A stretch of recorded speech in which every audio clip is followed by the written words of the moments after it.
বিবাহের সময় যদি কোনো মেয়ে মানুষ পাত্রীপক্ষ বা পাত্রী নিজে যদি পাত্রকে শর্ত দেয় যে তোমার সঙ্গে বিবাহ বন্ধনে আবদ্ধ হচ্ছি, তবে শর্ত হলো তুমি আমাকে বিবাহ করার পর আর কোনো সতীন আনতে পারবা না, আমার দ্বিতীয় বিয়ে করতে পারবা না, শর্ত দিলাম।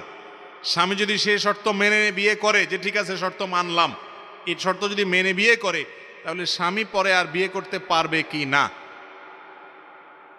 তো এটার উত্তরে ওলামায়ে কেরামের অনেকেই বলেছেন যে স্বামী আর দ্বিতীয় বিয়ে করতে পারবেন না। যদি করেন বিয়ে হয়ে যাবে, কিন্তু স্ত্রী তার সংসার করা না করার ব্যাপারে ইখতিয়ার থাকবে, বিবাহ ভাঙার উদ্যোগ নেওয়ার ক্ষমতা এবং অধিকার স্ত্রীর থাকবে।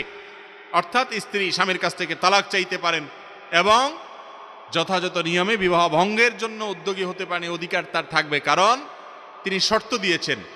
আর আল মুসলিম